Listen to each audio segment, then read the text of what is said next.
Ok, queridos. Então, como nós falávamos, a palavra de Deus nos deixou um lembrete do Senhor Jesus, nos advertindo que no mundo nós teríamos aflições. Aflição é uma palavra que aparece de diversas formas na palavra de Deus. Aflição, lutas, obstáculos, dificuldades, tribulação. E esta noite nós queremos meditar exatamente neste tema.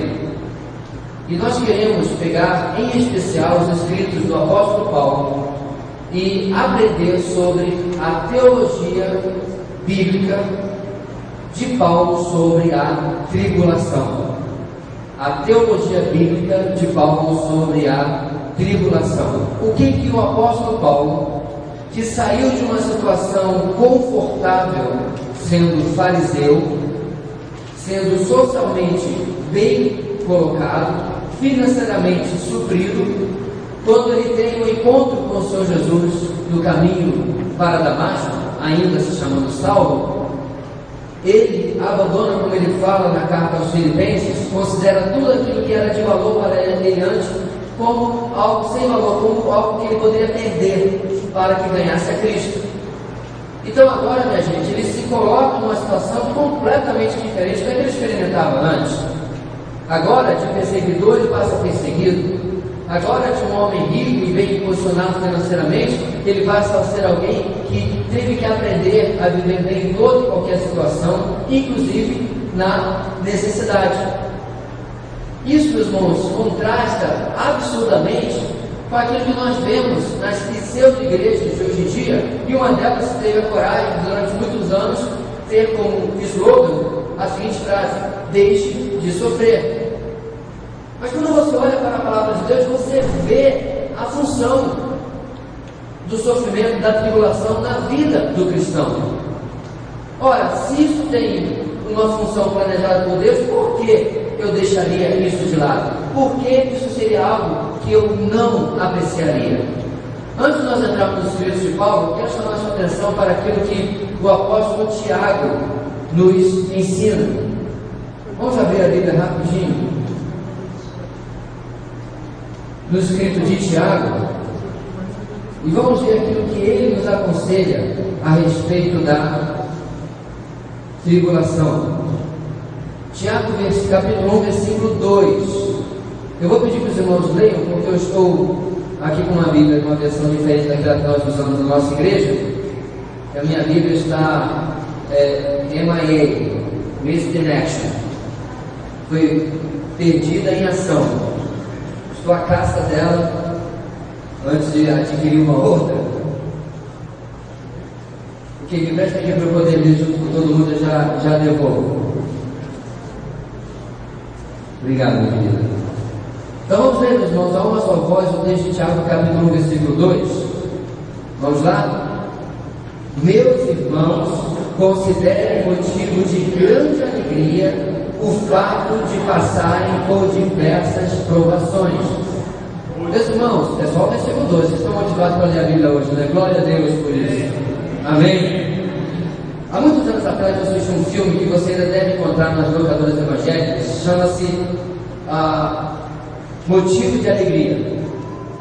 E esse era o versículo base do filme, que retratava um homem casado, e ele era solteiro, depois se casa no filme, tremendamente responsável com a sua família, com as coisas da sua família, com as coisas do Senhor, que testemunhava no seu trabalho, que era usado por Deus, até que no meio do filme a esposa recebe a visita da polícia, que ele havia se envolvido num acidente, um motorista bêbado bateu no carro daquele homem, e ele morreu.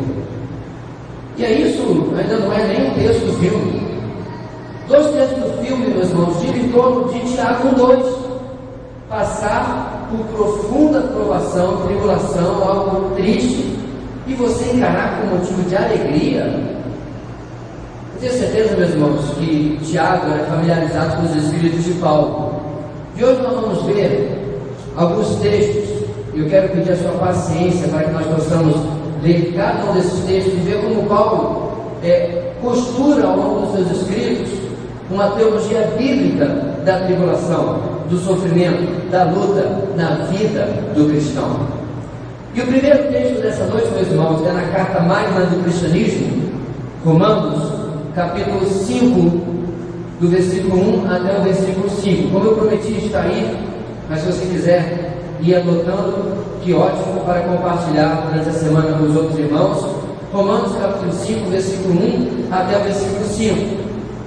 E Paulo diz o seguinte: tendo sido, pois, justificados pela fé, temos paz com Deus, por nosso Senhor Jesus Cristo, por meio de quem obtivemos acesso pela fé a esta graça, na qual agora estamos firmes e nos gloriamos na esperança da glória de Deus. Então, antes de continuarmos, perceba que Paulo fala de um estado absoluto que nós experimentamos com Deus quando entregamos a nossa vida ao Senhor. Perceba, não é porque pequenininho você foi levado para a igreja, não é porque você frequenta a igreja, mas o texto diz que essa paz é conquistada pela aliança que é feita entre o homem e Deus, entre entregar a sua vida ao Senhor e receber a salvação exclusivamente através de Jesus.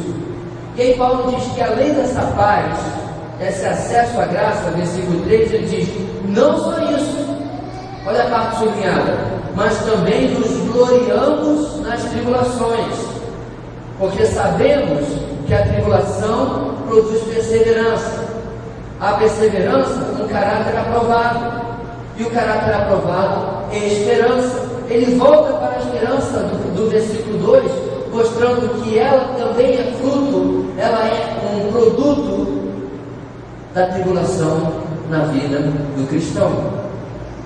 Versículo 5: e a esperança não nos decepciona, porque Deus derramou o seu amor em nossos corações, por meio do Espírito Santo que Ele nos concedeu. O ciclo que Paulo está construindo aqui para os romanos, irmãos, e para nós também, é que a vida cristã, quando você recebe a Jesus, ela não pode ficar parada naquele momento.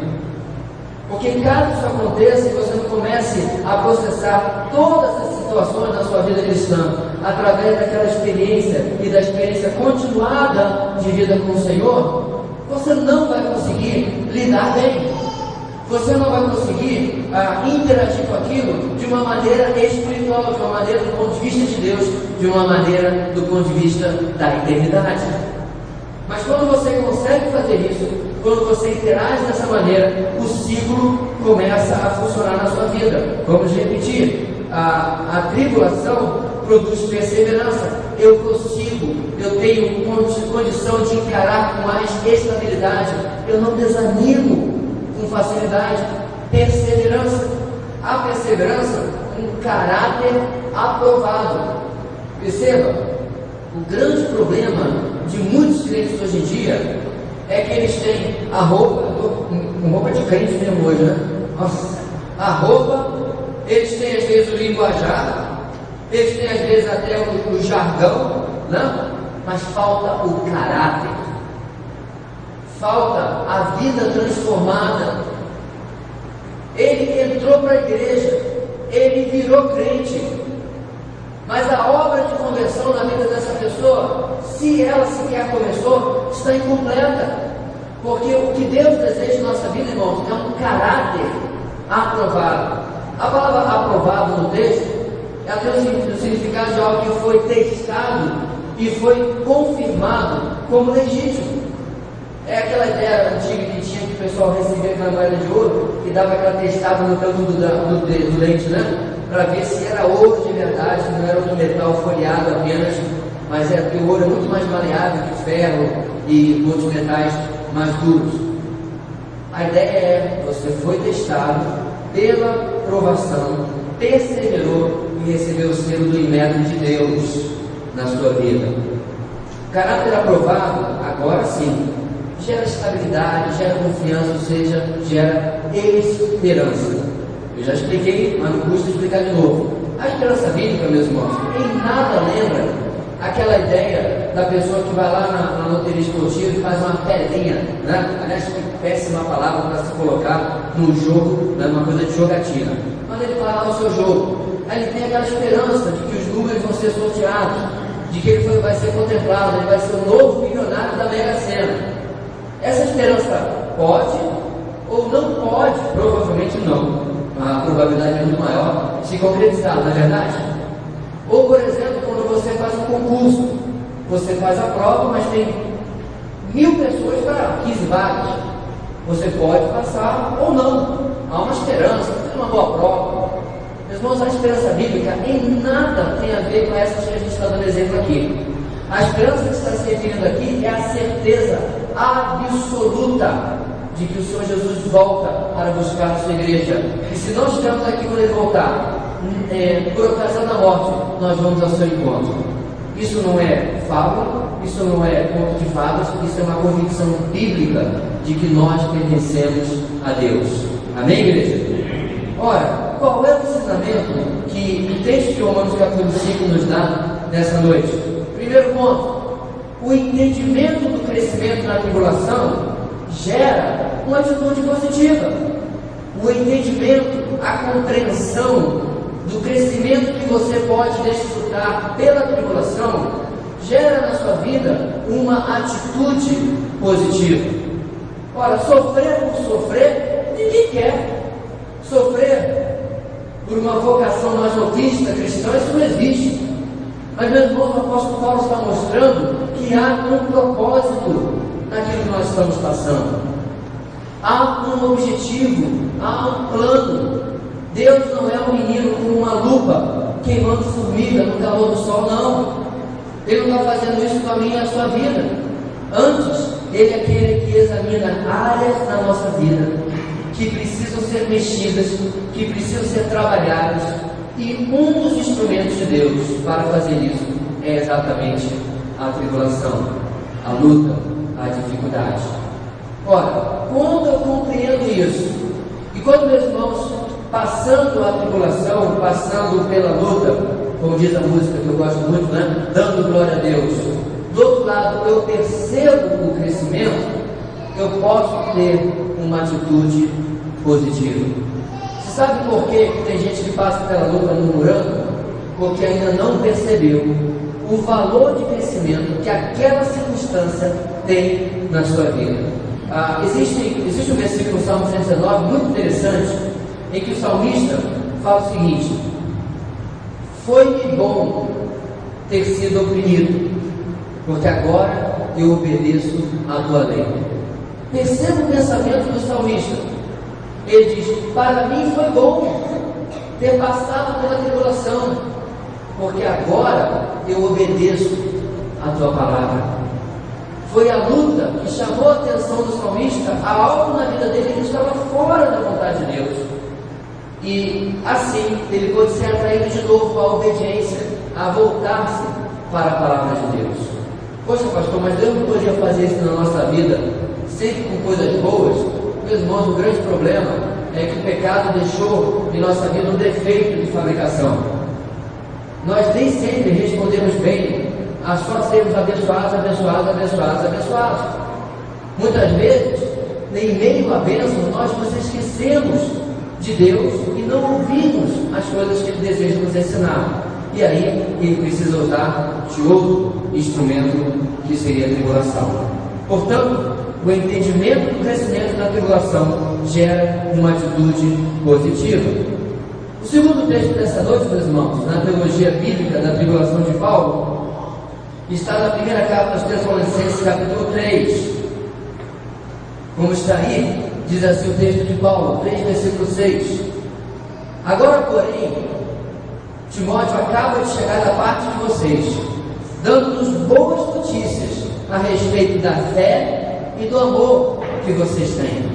Ele nos falou que vocês sempre guardam boas recordações de nós, desejando ver-nos, assim como nós queremos vê-los. Versículo 7.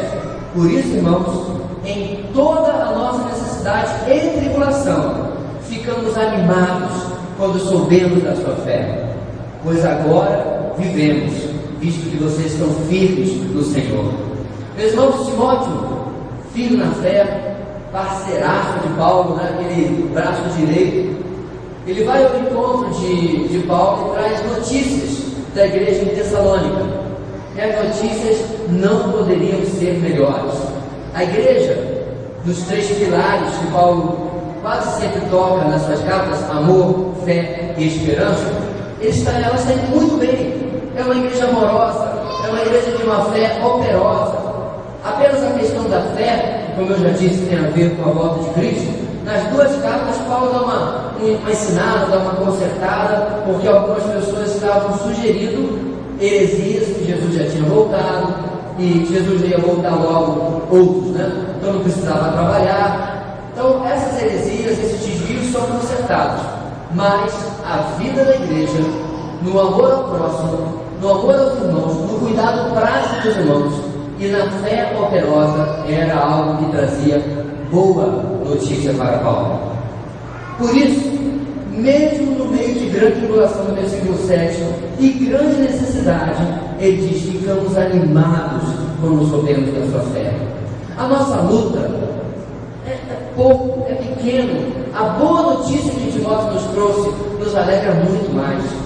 Essa luta, essa tribulação que ele está passando não é suficiente para nos desanimar, mediante a grande e abençoada notícia da parte de vocês que Timóteo nos trouxe. A segunda coisa que Paulo nos ensina sobre tribulação é a seguinte: as boas notícias do Reino de Deus suplantam as tristezas da tribulação. As boas notícias, as coisas boas que nós sabemos do Reino de Deus, as coisas boas que nós sabemos da vida espiritual, da vida cristã, suplantam em muito a tribulação que nós possamos passar. Sabe, meus irmãos, uma das coisas que nós não podemos esquecer é que vitórias espirituais, conquistas espirituais, o progresso do Reino de Deus, todas essas coisas são eternas.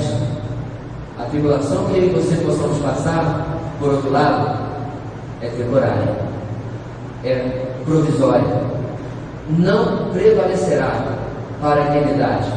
Mas tudo aquilo que nós ouvimos sobre o Reino de Deus, tudo aquilo que nós vivenciamos sobre o Reino de Deus, estão muito acima daquilo que nós podemos vivenciar em termos de lutas e tribulações. Isso para nós se torna também um alerta, porque muitas vezes, meus irmãos, nós não conseguimos enxergar as coisas boas que o Senhor está nos falando, que o Senhor está fazendo para nós, as vitórias espirituais que Ele está nos dando. E vamos voltar um pouquinho lá atrás. Tudo aquilo que nós somos de Deus, tudo aquilo que Ele já tem nos abençoado, tudo aquilo que Ele já tem presenteado na nossa vida, porque nós estamos tão envolvidos com a tribulação, que aquilo que é mais importante que o espiritual não consegue ter o efeito para o qual Deus tem planejado na nossa vida. O nosso foco, a nossa prioridade está no lugar errado. Eu quero que você pense agora sobre aquela luta que você está passando, ou que recentemente você passou. Eu queria que você colocasse naquela balança de peixeiro, naquela que tem 2 pratos, coloca o peixe de um lado, coloca aquele peso do outro, né? Isso vai equilibrar, saber quanto tem ali o peso do peixe. Aquela balança que a dona Justiça segura, aquela de 2 pratos, que você colocasse do lado, querido, o problema, a tribulação pelo qual você está ou esteve passando recentemente. Do outro lado, você coloca a salvação em Cristo Jesus, as bênçãos que Ele já tem dado à sua vida, o quanto Ele já abençoou a sua história, tudo aquilo que Ele já realizou na sua vida, as pessoas que Ele colocou no seu caminho para lhe abençoar, tudo aquilo que Deus já fez. Deixe do outro lado. Você tem certeza que a balança não vai ficar absurdamente tensa, caindo para o lado de Deus e daquilo que o Senhor tem feito na sua vida e ao redor de você e no reino de Deus? Neste fim de semana nós estivemos ministrando aos jovens, nós vimos vidas sendo tocadas, nós vimos a satisfação de estar servindo, a alegria de estar ali na comunhão. Será que aquilo perde para os problemas que você está passando, para as lutas que você está passando, para a tribulação pela qual você está passando?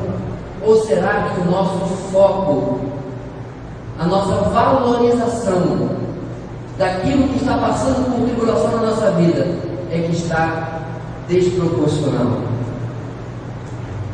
Isso está tão importante para mim, porque eu estou valorizando demais isso, o foco da tribulação, em comparação a tudo aquilo que o Senhor já abençoou na minha vida.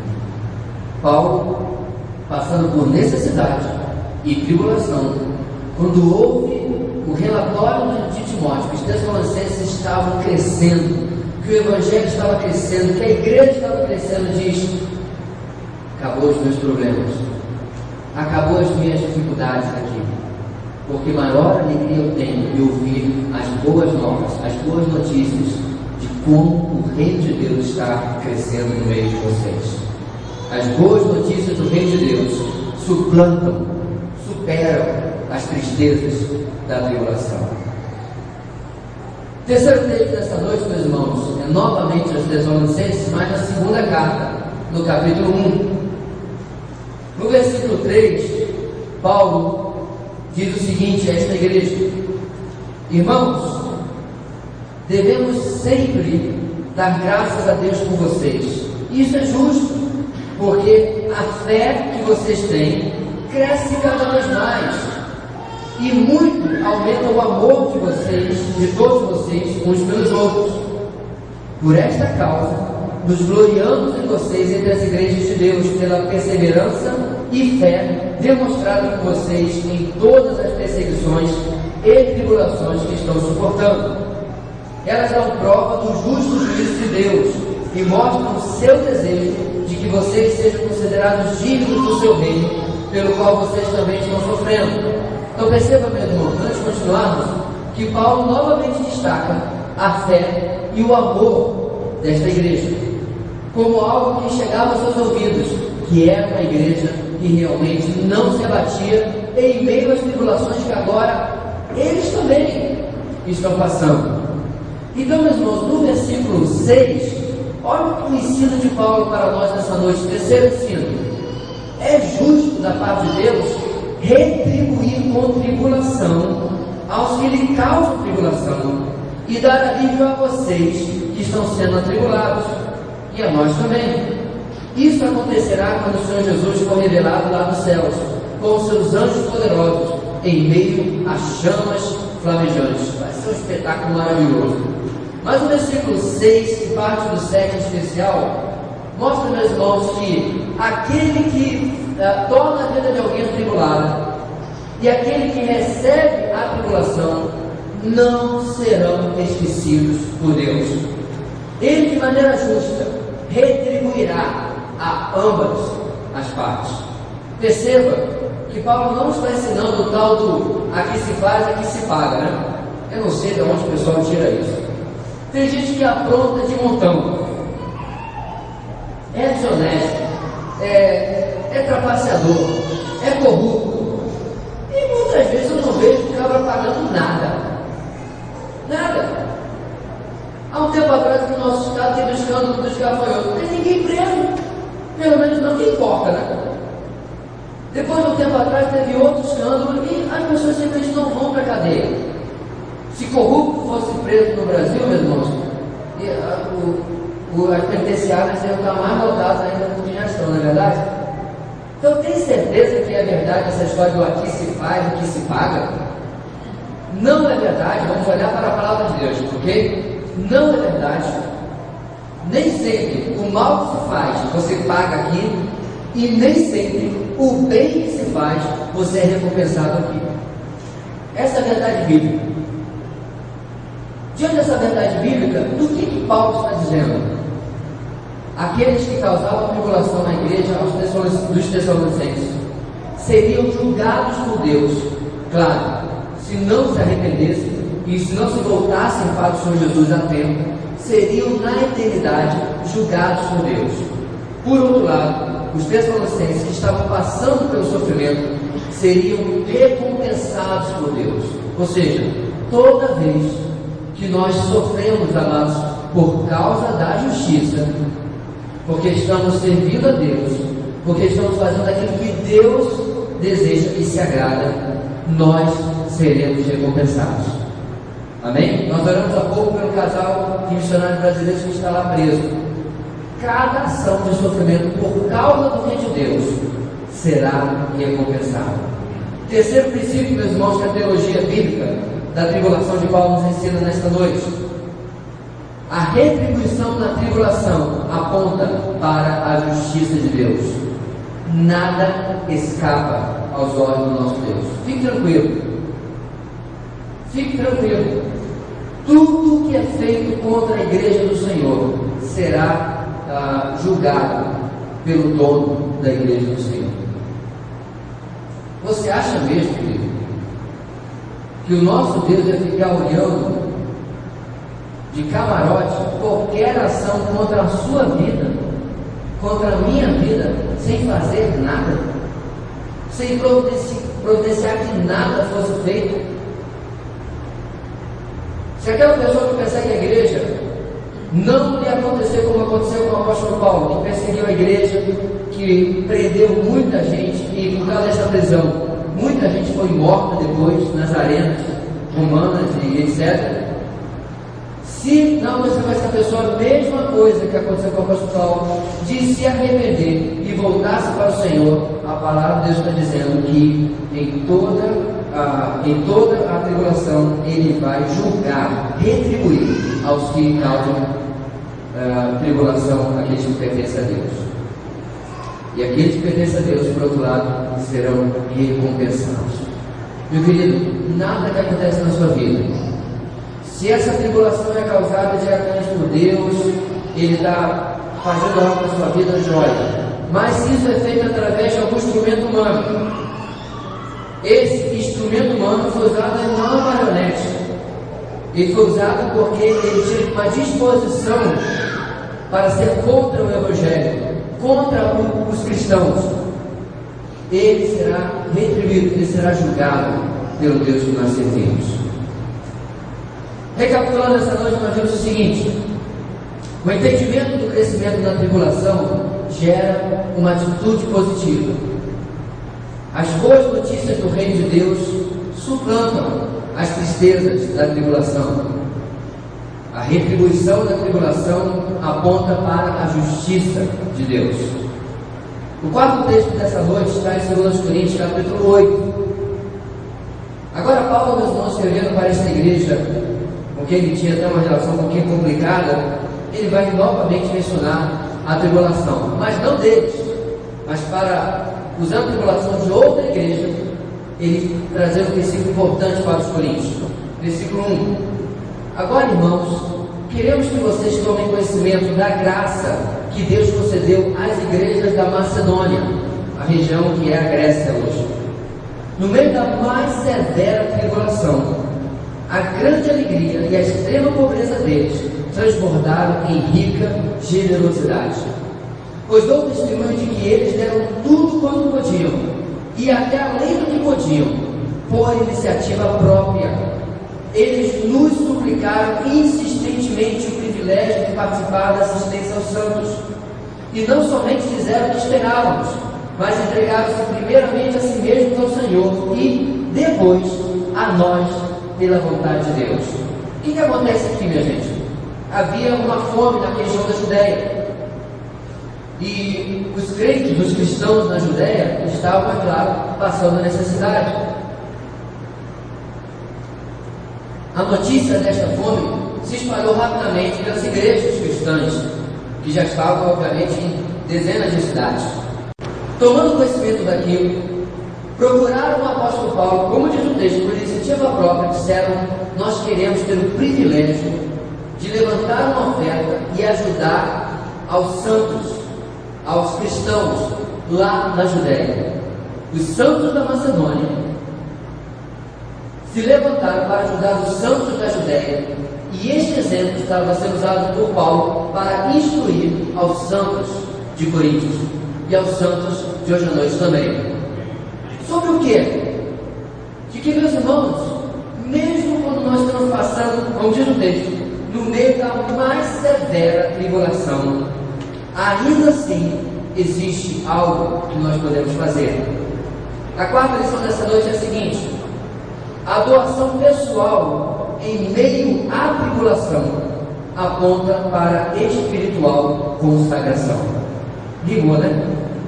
A doação pessoal em meio à tribulação aponta para espiritual consagração. Um dos grandes problemas, meus queridos, que acontece na vida de muito cristão é que quando ele passa por uma prova, ele não consegue mais enxergar o problema de ninguém. O seu problema, a sua luta, a sua tribulação é a coisa mais terrível que já aconteceu na face da terra. E não é bem assim. Os jovens assistiram, nós assistimos aqui juntos, jovens adolescentes, né? E eu creio que vários devem ter assistido também, um filme chamado The Soul Surfer. Em português chama-se Coragem Brasileira, acredito, é uma coisa assim. Bem, se não é, não importa o título do filme, mas a história é a história da nossa irmã Bethany, é uma adolescente na época, surfista no Havaí, que tem o seu braço, não me engano, esquerdo, comido, decepado por uma mordida de tubarão. E ela passa, meus irmãos, quem viu o filme, ou leu o livro, viu os testemunhos dos vídeos que tem na internet, ela passa um período de, obviamente, luta com aquela situação. Na vida real, a ficha demorou um pouquinho mais para cair. No hospital, tem um vídeo dela, um braço, né, curativo, um braço amputado, o braço foi embora. E ela brincando com um balão, com uma menina, né, normal. Eu acho que depois a ficha cai de que a coisa que ela mais gostava na vida, que era surfar, não podia provavelmente fazer mais. Depois de algum tempo, ela é convidada pela líder de jovens da sua igreja, ela é cristã como nós, a ir ajudar as vítimas do tsunami lá do outro lado do mundo, lembra? Foi naquela época que tudo aconteceu.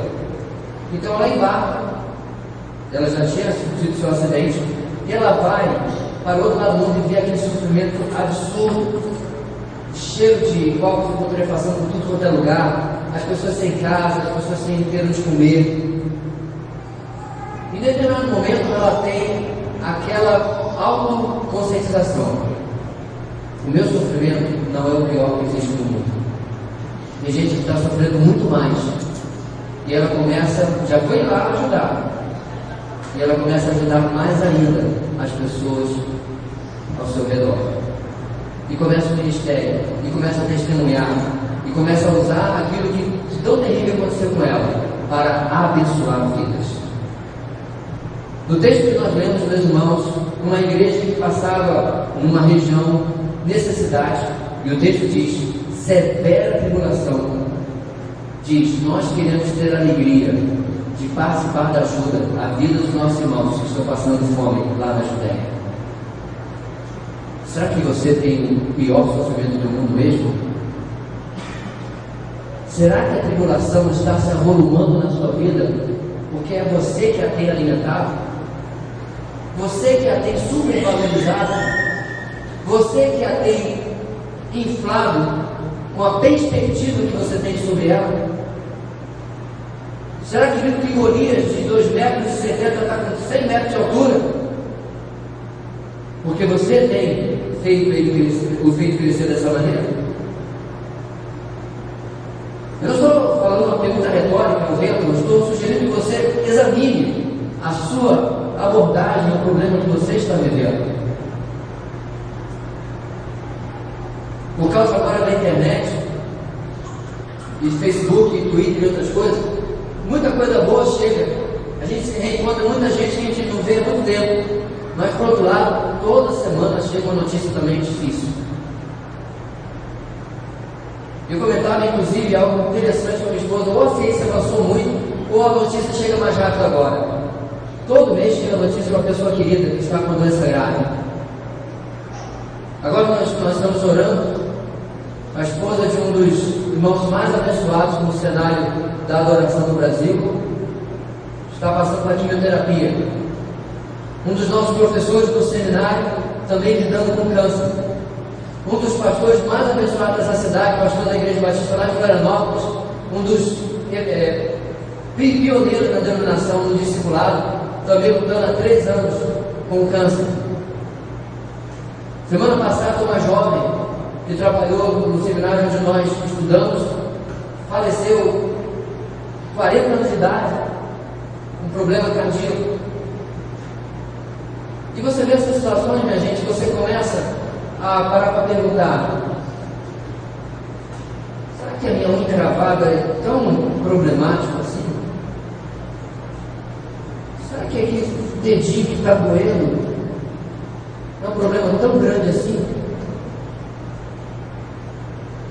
Será que eu tenho tanta tribulação assim?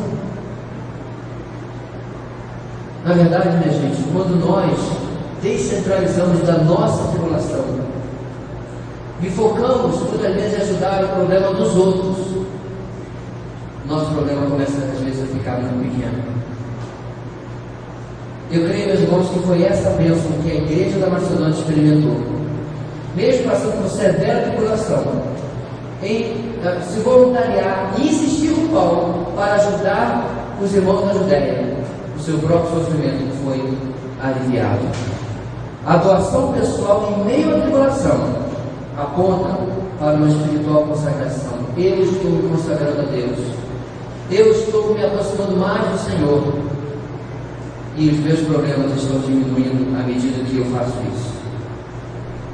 O último texto dessa noite é um texto muito amado. Não que os demais textos da Bíblia não sejam, mas este em especial porque tem uma mensagem maravilhosa.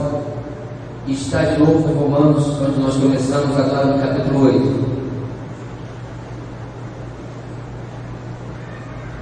Romanos capítulo 8, versículo 28, Paulo nos ensina o seguinte: sabemos que Deus age em todas as coisas para o bem daqueles que o amam, dos que foram chamados de acordo com o seu propósito. Pois aqueles que de antemão conheceu também os predestinou para serem conformes à imagem do seu Filho, a fim de que ele seja primogênito entre muitos irmãos. E aos que predestinou, também chamou. E aos que chamou, também justificou. E aos que justificou, também glorificou. Encabeçado pelo versículo 28, meus irmãos, que diz: sabemos que Deus age em todas as coisas para o bem daqueles que o amam. Esse capítulo, a parte desse capítulo que nós estamos lendo, fala que não importa o que aconteça na sua vida, não importa o que aconteça na sua vida, nada escapuliu ao propósito de Deus. Deus não dormiu, não pestanejou, a bateria dele não descarregou, ele não está ficando velho, ele não se aposentou, ele não está de birra com você. Deixa eu sofrer um pouquinho, ele fez devocional. Faltou o culto essa semana ele vai penar. Esse não é o perfil do caráter do nosso Deus.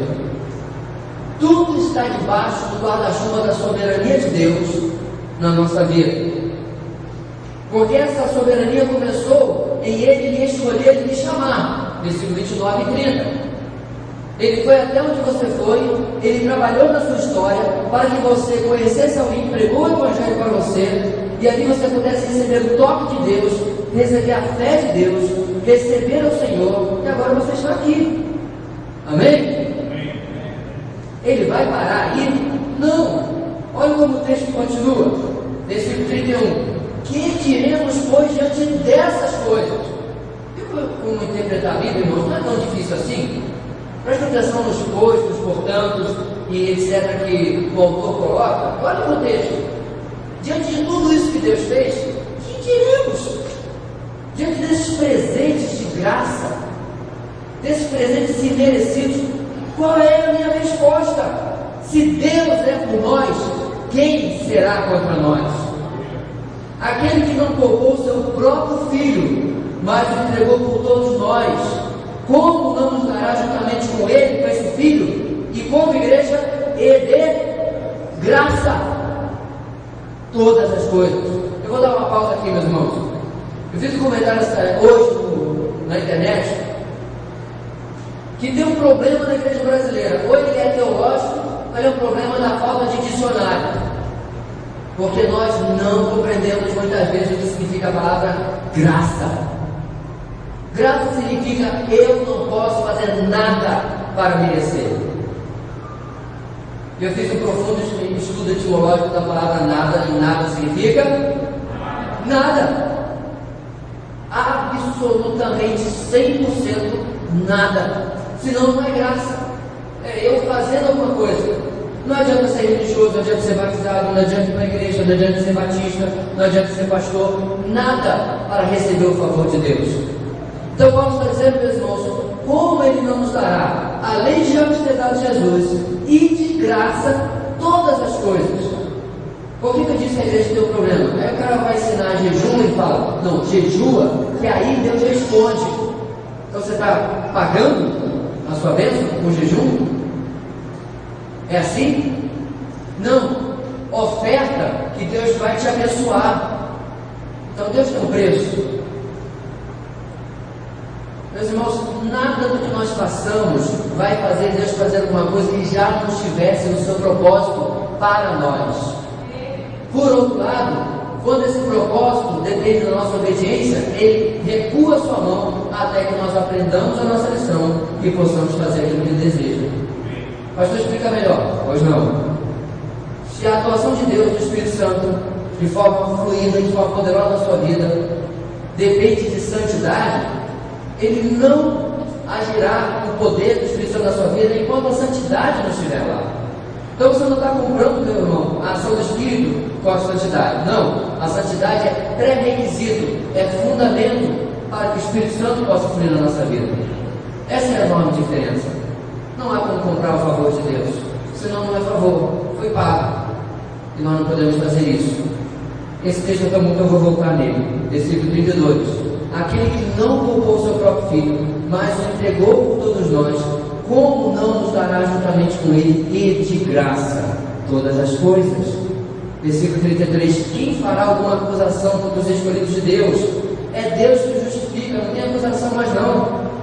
Quem nos condenará? Foi Cristo Jesus que morreu e mais que ressuscitou, está à direita de Deus e também intercede por nós. Olha só, você já pediu para alguém interceder por você? Tem irmão que faz isso, né? Vai lá e pede para o papai. Não tem? Ou então você pede para alguém pedir para o chefe, porque a pessoa é mais próxima. Pede para o chefe para liberar a gente mais cedo. Intercede lá pela gente. A gente não faz isso?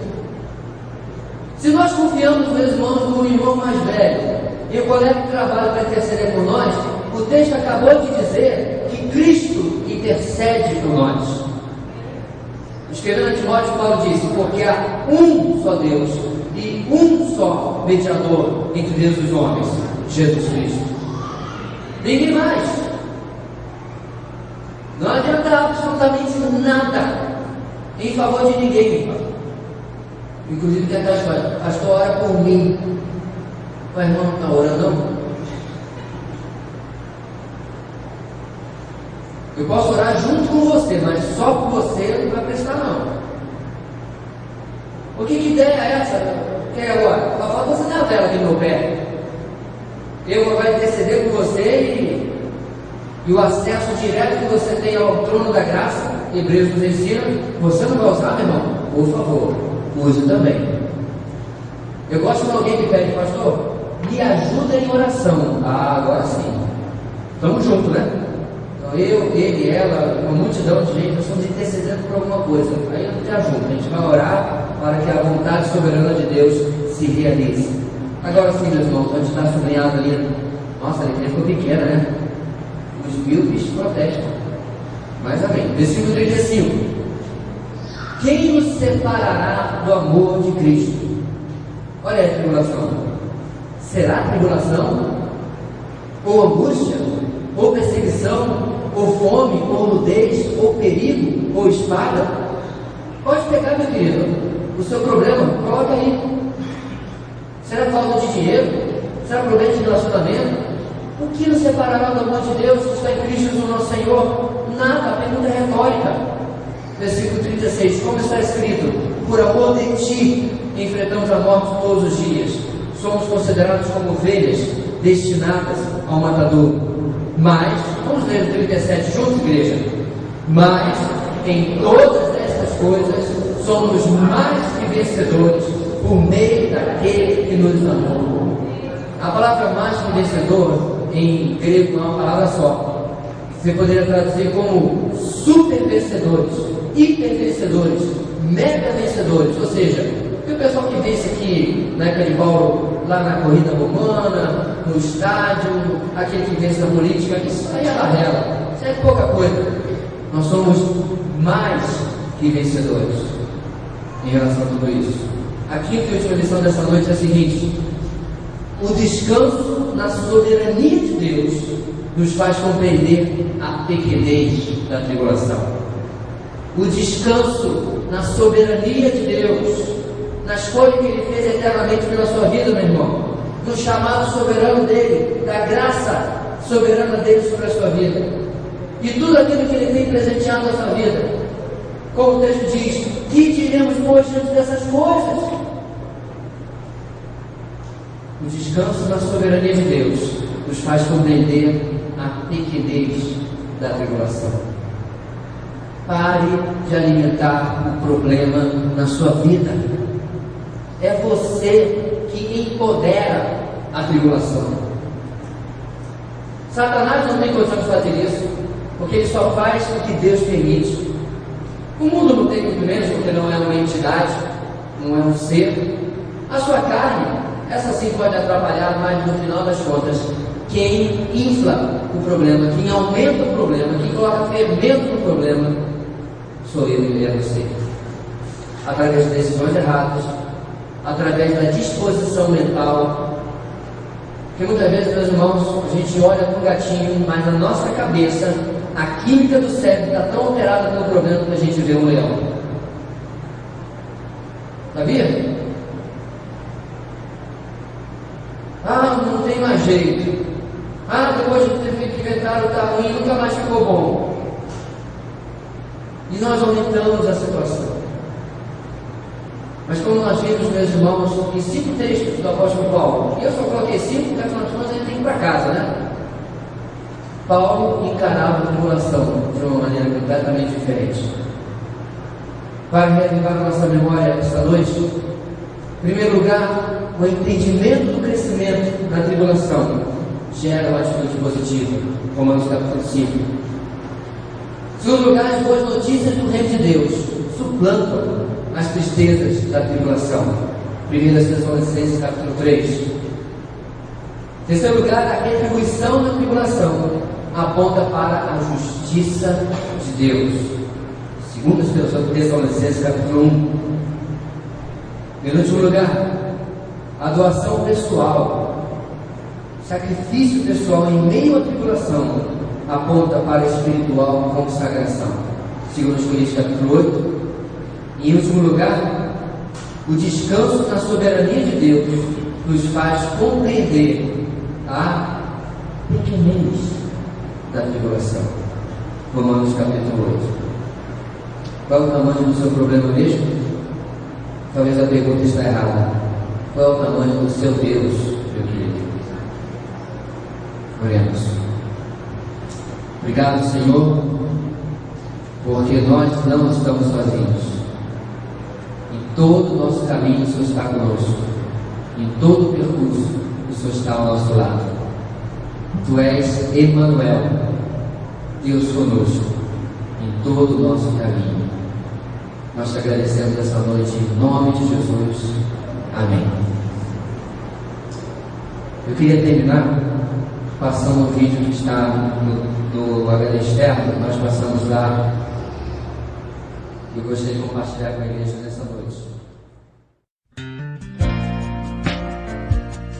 Heavenly Father, we love your precious name. It stands to reason that a name is just a word. It can be easily forgotten as soon as it is heard. But one name was spoken before the world's first day, and it will be here when everything that is has passed away. Delivered from the lips of God, to Mary's ears on angels' wings,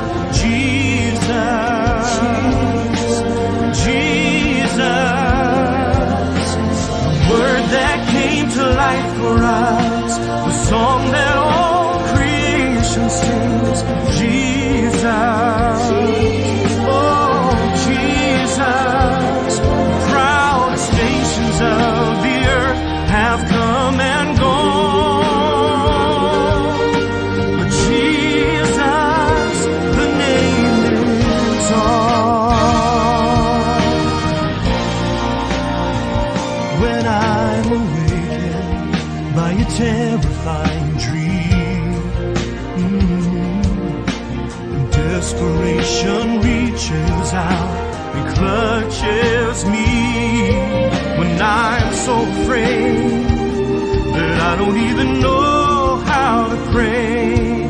Simply speak it and I feel it, and it chases fear